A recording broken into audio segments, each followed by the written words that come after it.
Buenas noches, los amigos de la Jornada de Oriente. Los saluda con gusto Patricia Méndez en otra emisión del programa Las Reporteras. En esta noche queremos darle las gracias al maestro Roberto Alonso Muñoz. Él es coordinador de la licenciatura en Ciencias Políticas y Administración Pública y director del Observatorio de Participación Ciudadana y Calidad Democrática de la Universidad Iberoamericana en Puebla. Maestro, muchas gracias por su colaboración, por este espacio que nos obsequia para poder hablar de un tema muy importante con nuestros amigos, nuestra audiencia de la Jornada de Oriente. Buenas noches. Buenas noches, Patricia. Buenas noches a quienes nos están sintonizando, viendo o escuchando. Con mucho gusto de participar en este espacio. Muchas gracias, maestro. Pues quisiéramos abordar con usted un tema de suma relevancia. Tiene que ver con este fenómeno de las desapariciones de personas en el Estado, que pues es un tema que se ha agudizado conforme van pasando los meses, los años. No sé si usted esté de acuerdo en que este tema pues empezó alrededor de 2012, 2013, a la par con el incremento de robo de combustible en el Estado. Pareciera que hay como una correlación entre estos dos delitos e incluso el fenómeno llevó a que se conformara un colectivo en Puebla, el colectivo Voz de los Desaparecidos, ante pues el creciente número de casos. Eh, y bueno, ante esta circunstancia, este mismo colectivo, pues por lo menos desde hace un año de manera formal, aunque anteriormente ya lo había hecho, ha solicitado que en el Estado se cree una ley que pueda otorgar certeza a las personas, a los familiares de las personas que desaparecen, de las víctimas. Entonces, bueno, pues hay un debate para que nuestra audiencia se ponga en contexto en el Congreso del Estado para que se emita esta iniciativa.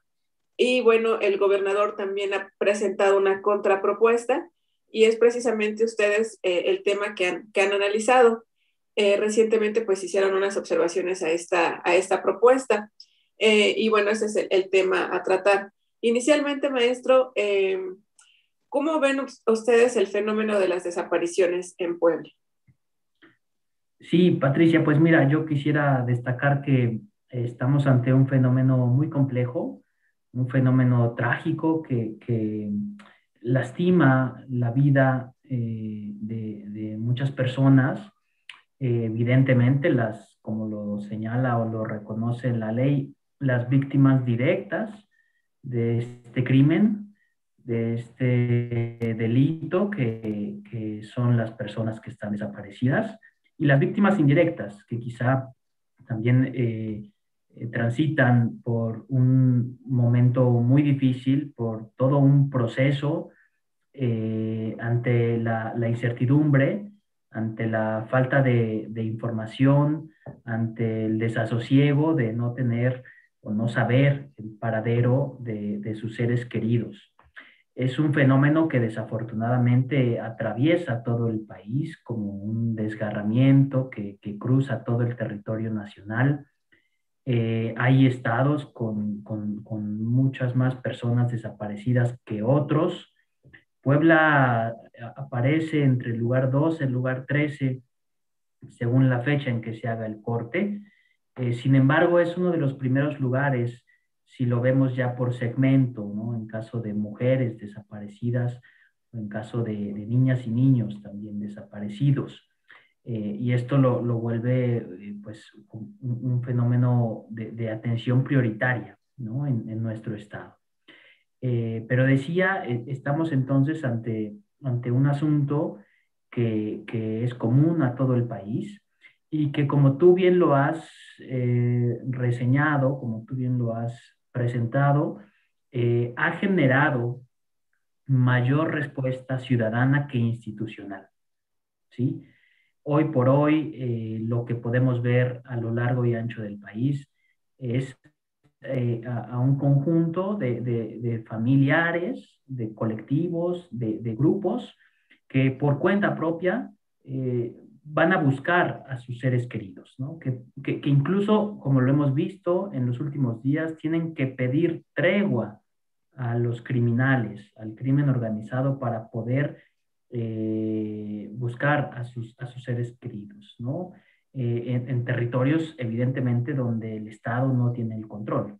Y hay otro poder, ¿no? Un poder fáctico, que lo es el crimen organizado, un poder de hecho, que finalmente establece lo que ocurre en ciertos territorios y por tanto se ha convertido, esto es lamentable, pero además es muy drástico, se ha convertido en un interlocutor, ¿sí? Un interlocutor frente al que las víctimas indirectas, frente al que las familias han tenido que establecer un cierto diálogo o un cierto intercambio de información, peticiones que buscan ser escuchadas para poder realizar esta labor. Y frente a un fenómeno frente al que el Estado se ha quedado corto, aunque ha habido respuesta.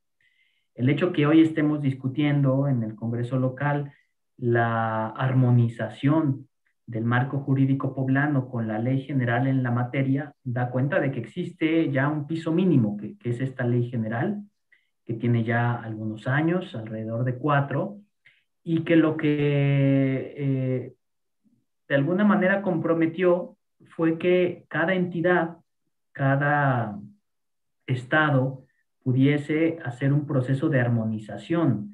¿Para qué? Pues para que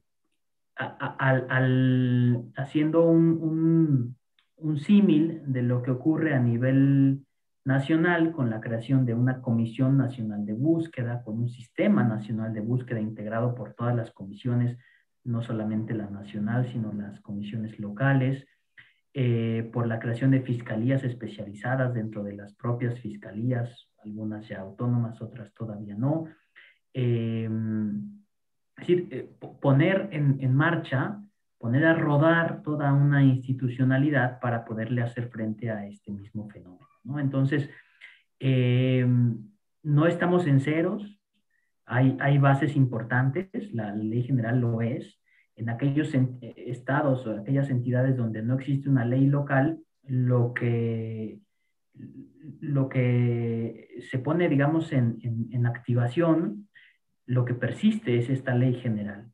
E incluso Puebla, que sin contar con una ley específica, creó hace algunos meses ya, años incluso, la propia Comisión Estatal de Búsqueda, el Consejo Ciudadano, que de alguna manera es el consejo que supervisa las tareas, las actividades de esta comisión de búsqueda, y falta un sistema estatal, falta la coordinación de actores para poder desplegar en todas sus capacidades y en todos sus alcances, por un lado, las disposiciones ya establecidas en la ley general, que a su vez derivan en protocolos distintos, ¿no? Protocolos de búsqueda, en bases de datos, en registros estatales, registros nacionales, registros de personas desaparecidas, de fosas, etcétera. A toda esta institucionalidad me he tratado de referir, y sobre todo que dé garantías en nuestro Estado al papel de los familiares, ¿no? Que si algo busca tanto la ley general como los procesos que se han desatado en los estados, Puebla entre ellos, para poder concretar esta armonización, es poner a las familias al centro. Y eso implica que la ley les dé las mayores garantías para poder participar, ¿sí? Aquí el derecho de participación es clave, es esencial, prioritario, en todas las tareas relacionadas con la ley. No solamente en las acciones de búsqueda, que son las más importantes, sino también en otras, ¿no? En las tareas de investigación, en la propia supervisión del trabajo de las autoridades, y otros momentos más de los procesos que llegan a activar estas legislaciones. Entonces, ese es como a grandes trazos el panorama en el que nos encontramos, y que sí, tú hacías como una suerte rápida de concatenación de hechos, ¿no? Que sin duda también son preocupación de este tipo de iniciativas, porque es muy importante, justamente hacer análisis de contexto. Es muy importante saber cómo es que está sucediendo la desaparición de personas, no solamente a nivel estatal, sino a nivel regional. Lo han dicho hasta el cansancio las familias, concretamente el colectivo Voz de los Desaparecidos en Puebla. Son muy distintas las causas que están detrás de la desaparición de personas en la zona norte de nuestro estado que las causas de la zona sur de la misma entidad, ¿no? O lo que pasa en la zona metropolitana.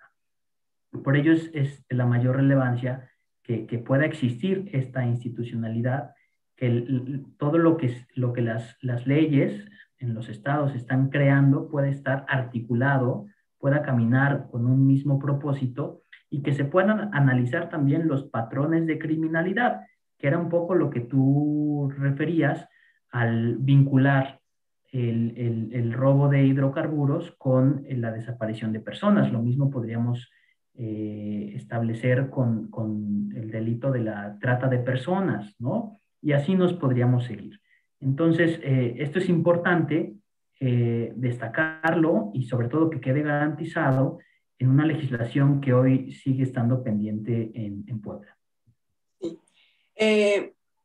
Como usted señalaba, la importancia de esta normativa que, pues decíamos, por lo menos tiene un año, por lo menos, en el que las víctimas de los familiares, perdón, los familiares de las víctimas la han pedido de manera formal, pero es una exigencia que tiene ya pues más tiempo en el Estado. Y bueno, los familiares señalan que cuando hay una persona desaparecida en el Estado, pues sus familiares no tienen herramientas jurídicas, por ejemplo, para pedir la custodia o tramitar la custodia de hijos que quedaron pues en el desamparo. Señalaban también que no cuentan con herramientas para terminar, para finiquitar, para continuar o incluso pues algunos créditos bancarios, algunos créditos hipotecarios, o tampoco podían hacerse, por ejemplo, las personas que son cónyuges o padres, tampoco pueden acceder a beneficios cuando una persona es declarada muerta, ¿no? Algunos beneficios que la ley prevé.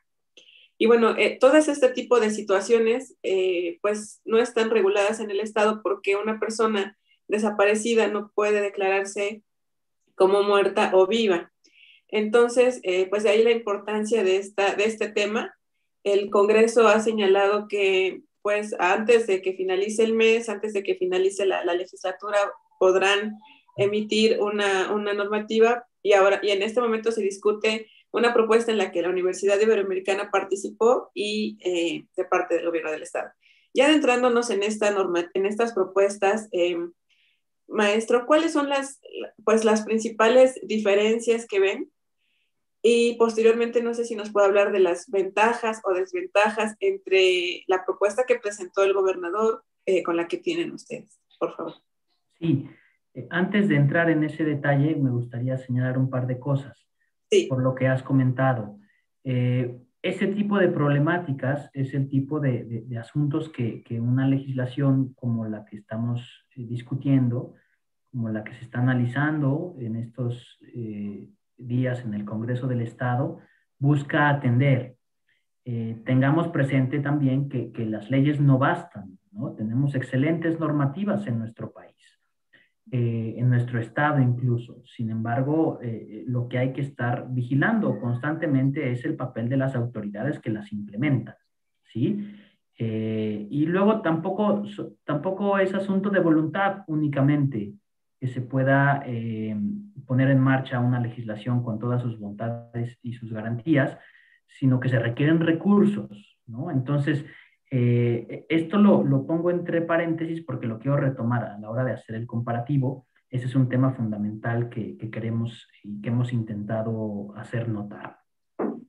Y el otro apunte que quería hacer antes de entrar a detalle es que el colectivo Voz de los Desaparecidos en Puebla, concretamente, no solo desde el año pasado ha estado empujando el asunto, ni exigiendo al Congreso que legisle, sino que le hizo la tarea al Poder Legislativo. La iniciativa que se presentó el año pasado, que presentó formalmente la diputada Estefanía Rodríguez Sandoval, presidenta de la Comisión de Derechos Humanos del propio Congreso, que es una de las comisiones dictaminadoras, son dos, esta es una de ellas. Es una iniciativa cuyo borrador lo elaboraron las familias, ¿sí? La participación del grupo técnico que se conformó en la Universidad Iberoamericana Puebla y de la propia Comisión de Derechos Humanos, la diputada Estefanía y su equipo, fue sobre ese borrador, ¿sí? Esa fue la base. Entonces, esto me parece de la mayor relevancia porque no solo han sido actores que han estado exigiendo que se atienda lo mandatado por el Congreso de la Unión, lo mandatado por la Ley General, sino que incluso se dieron a la tarea de presentar un proyecto que tuvo que ser revisado, corregido en algunas cosas, enriquecido, pero el borrador, yo podría atreverme a decir que el 60%, 70% de la iniciativa de la diputada Estefanía es lo que trabajaron los familiares, ¿no? Entonces, ahora, todo iba caminando, y ya quisiera enfilarme hacia ese análisis que me has pedido, todo iba caminando de alguna manera en orden. Digo en orden porque en febrero del año pasado, en las instalaciones de la Ibero Puebla, el diputado Gabriel Biestro se presentó para solicitarle el apoyo a nuestro rector, digo nuestro porque yo soy colaborador de la Ibero Puebla, al maestro Mario Patrón, para que un grupo técnico del que yo he formado parte, el colectivo y el equipo de la Comisión de Derechos Humanos del Congreso pudiesen elaborar el proyecto y presentarlo ya formalmente como iniciativa, cosa que ocurrió unos meses después, concretamente el 15 de julio de 2020. Entonces, digo que iba caminando en orden porque fue una petición que vino del Congreso. O si lo queremos ver de distinta manera, pero al final de cuentas lo mismo, fue un acuerdo tripartita entre el Congreso, la universidad y el colectivo para poder legislar en la materia. Lo primero que se reconocía era la necesidad de hacerlo, no estaba en duda. Y a lo largo de este año lo que hemos visto es que el propio Congreso llegó a poner en duda que hubiese facultades para legislar en la materia, ¿sí? Estamos donde estamos y hay que decirlo claro, por motivos políticos. El asunto ya se había prácticamente colocado en la bolsa de pendientes que esta legislatura le va a heredar a la que sigue. Hay declaraciones al respecto. Fue la visita del subsecretario de Gobernación, Derechos Humanos y Migración, Alejandro Encinas Rodríguez, y la intervención previa, horas antes, porque todo pasó el mismo día, del presidente de la República, dándole su voto de confianza al actual gobernador. Fueron esos dos acontecimientos los que llevaron al gobernador a que finalmente presentara su iniciativa, una iniciativa que estamos seguros que no se trabajó ese fin de semana ni esa semana, una iniciativa que existe desde hace algunos meses ya, que el propio gobernador decía que ahí estaba trabajando y que no se había animado a presentar y que hoy ya nos tienen este debate porque entonces ya no solamente hay la iniciativa, permítame que lo subraye así, solicitada por el Congreso, ¿sí? Y que se presentó el año pasado, que estuvo en la congeladora durante más de un año, sino que ahora se le suma esta otra iniciativa oficial, ¿no? Entonces, evidentemente que esto ha dado para hacer comparativos, para hacer análisis y para identificar en la iniciativa del titular del Ejecutivo cosas positivas, como lo es un capítulo relativo a los municipios, que en la iniciativa original presentada por la diputada Estefanía no venía nada sobre los municipios. Esa es una observación que ya nos había hecho el Comité Internacional de la Cruz Roja, por ejemplo, ¿no?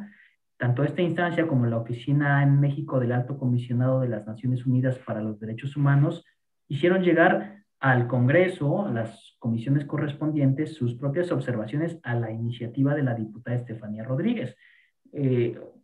observaciones que nosotros saludamos, observaciones que incluso nosotros incorporamos a una segunda versión de la iniciativa para poder tratar de destrabar el asunto, ¿no? Nosotros no lo logramos, otros actores ya mencionados sí lo lograron y entonces podemos identificar estas cosas positivas de la iniciativa oficial. Hay una buena técnica legislativa en general, hay un orden en los planteamientos, hay ausencias también, ¿no? Nosotros nos hemos fijado sobre todo en las preocupaciones. Yo puedo decir un par de bondades más que tienen que ver con eso, con el buen desarrollo de la iniciativa, ¿no? Con la buena organización de los temas, con un capitulado sobre los registros estatales también muy bien planteado, mismo caso de lo que tiene que ver con la fiscalía especializada, y ya decía el asunto de los municipios.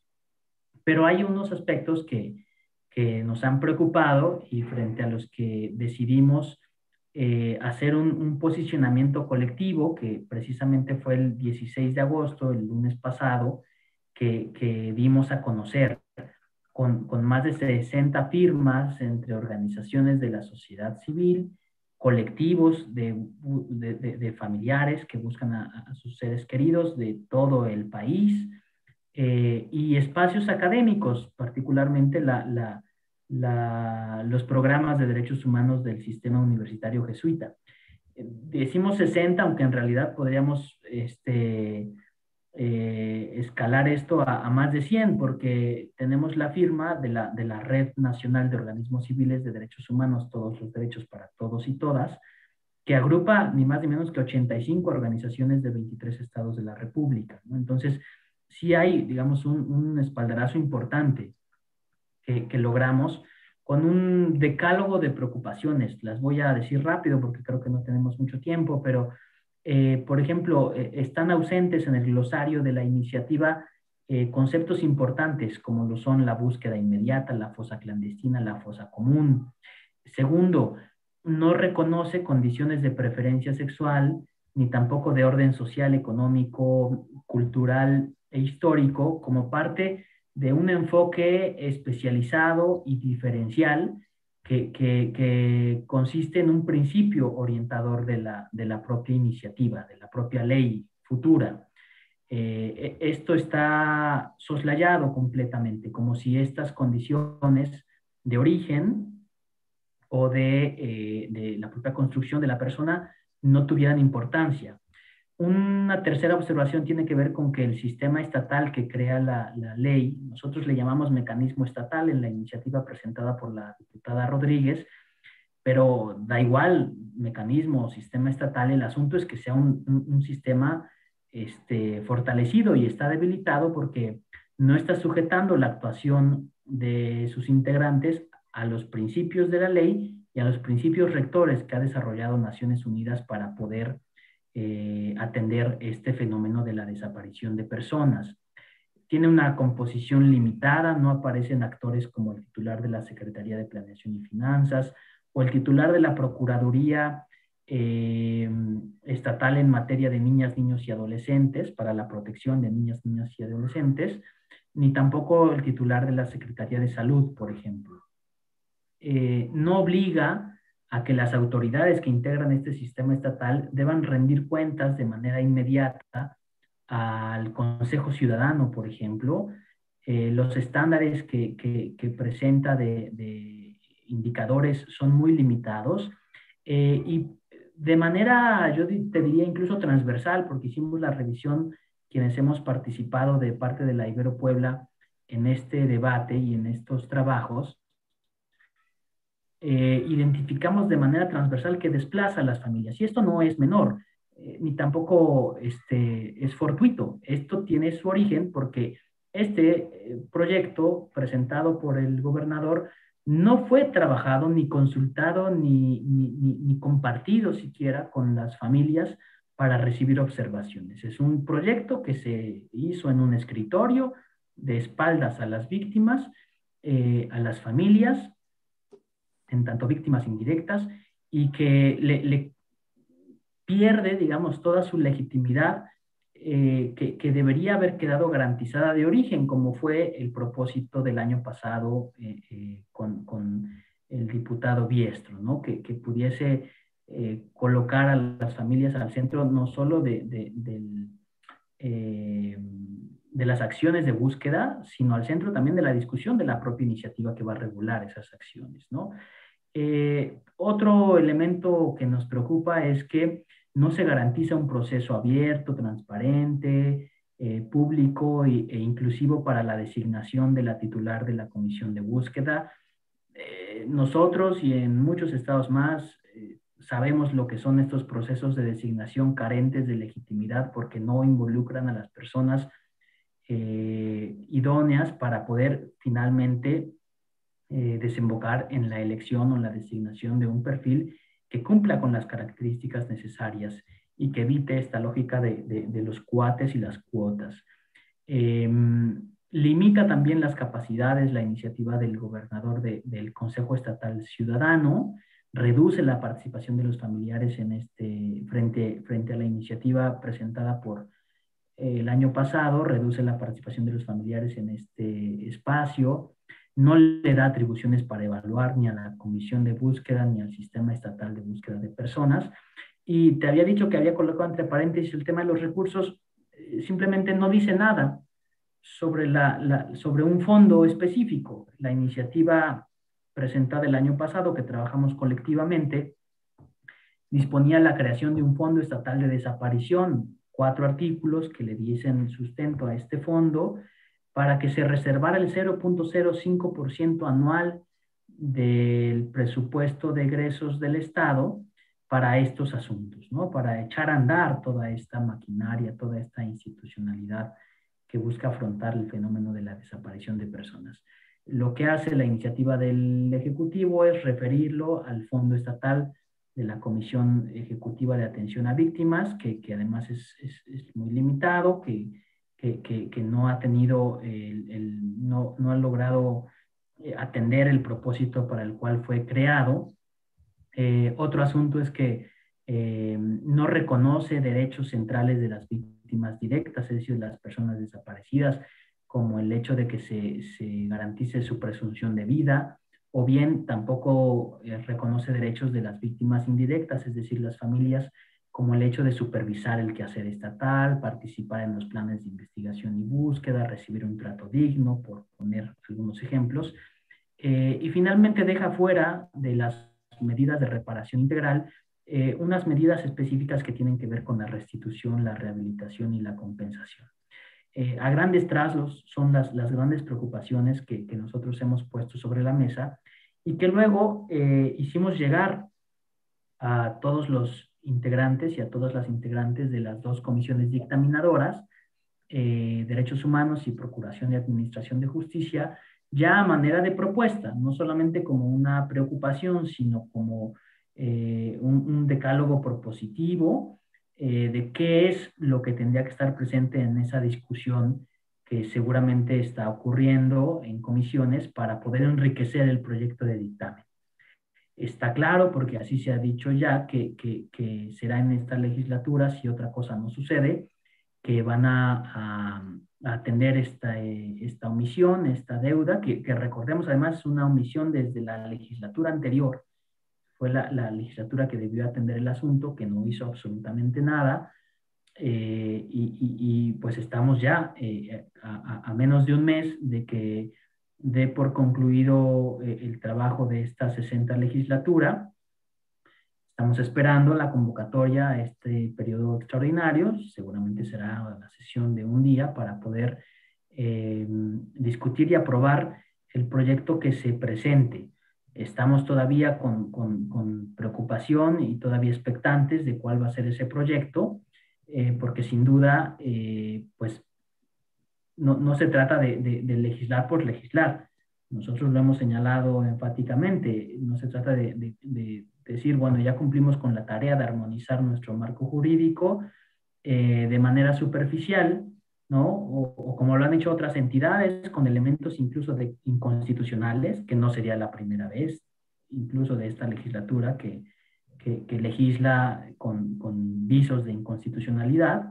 sino que nos parece importante que se aproveche el momento y se aproveche que otras entidades han legislado ya y que han establecido nuevos estándares incluso de mayor protección, tanto para las personas desaparecidas como para sus familiares, a los que se pueda alinear este proyecto que se llegue a presentar, bueno, primero en las comisiones, donde tendría que ser aprobado para luego ser presentado en el Pleno.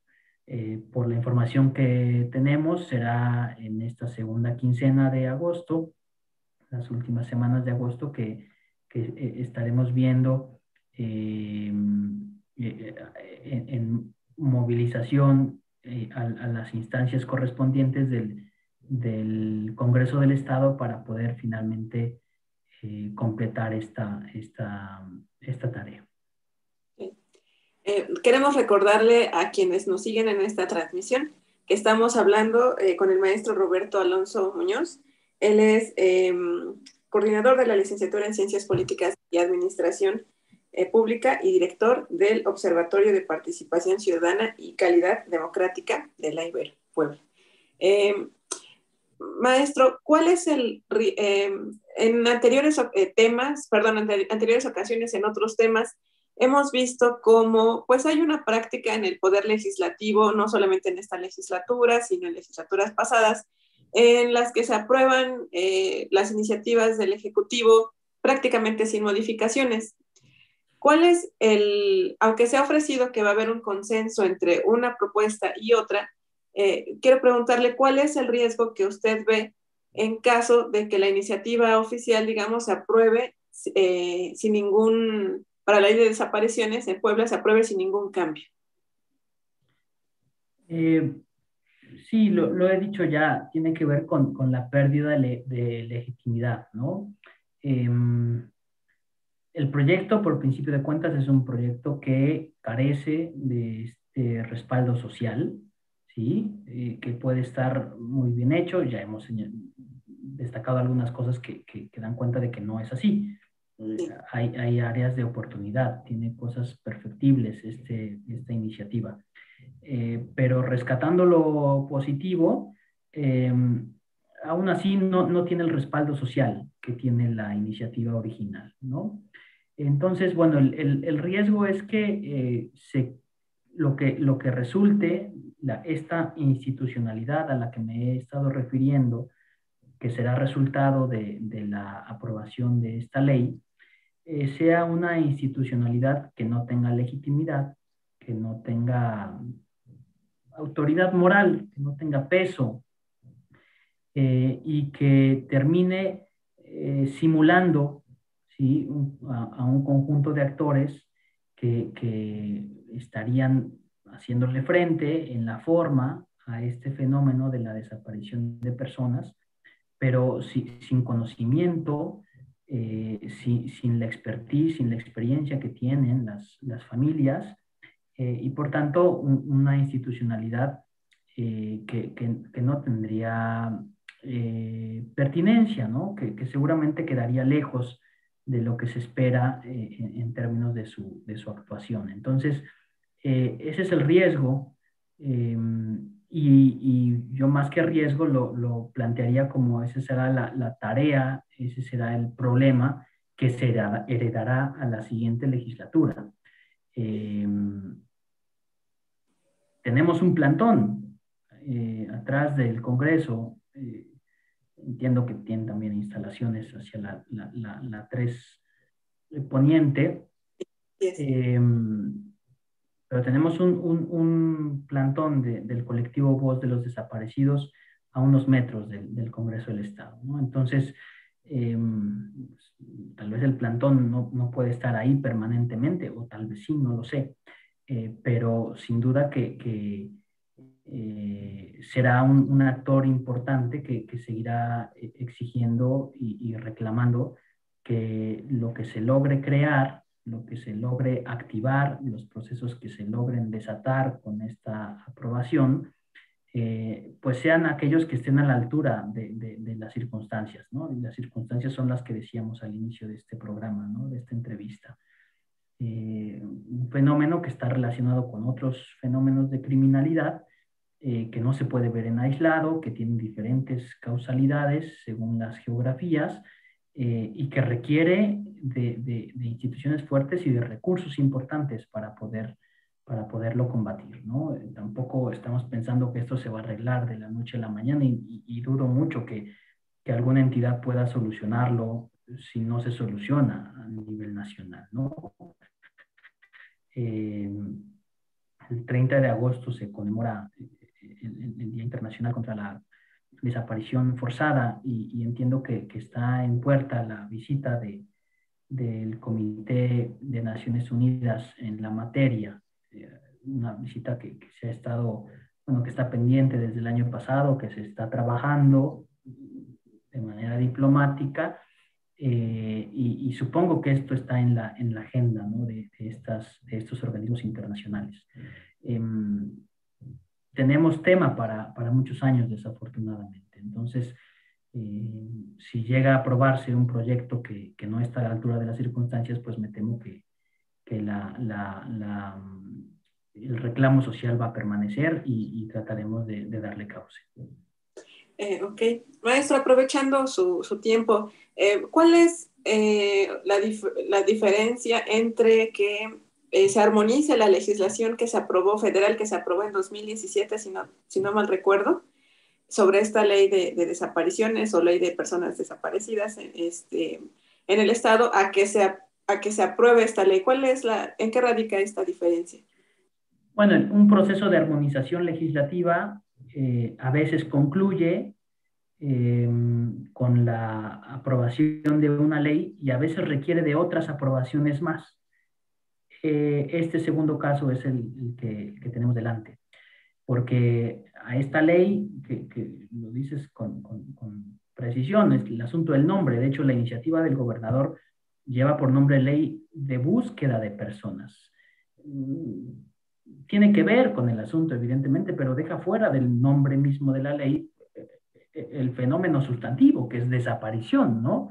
Sí. A lo mejor podría reformularse como Ley de Búsqueda de Personas Desaparecidas, pero no por quitar el nombre quitar el fenómeno del nombre, vamos a eliminar el fenómeno, ¿no? Hay que comenzar reconociéndolo, ¿no? Entonces,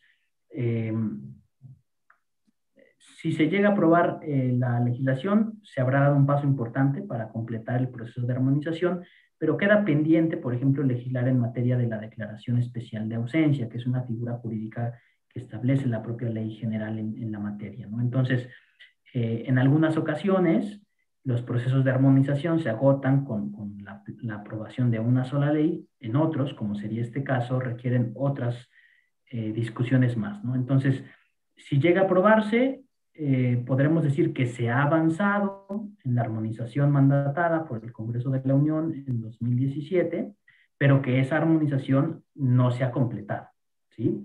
Eso ocurrirá hasta que se legisle también en materia de declaración especial de ausencia.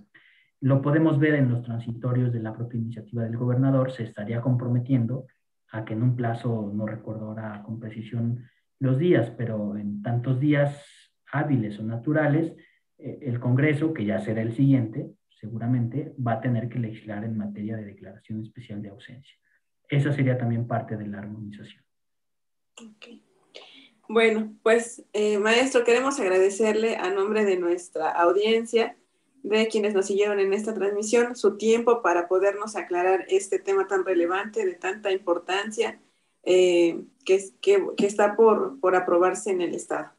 Muchas gracias, profesor. Le queremos agradecer al profesor maestro Roberto Alonso Muñoz. Él es coordinador de la licenciatura en Ciencias Políticas y Administración Pública y director del Observatorio de Participación Ciudadana y Calidad Democrática de la Ibero. Muchas gracias. Gracias a ti, Patricia. Mucho gusto y saludos a quienes nos están escuchando. Muchas gracias, profesor. Buenas noches a todos y buen término de domingo. Gracias.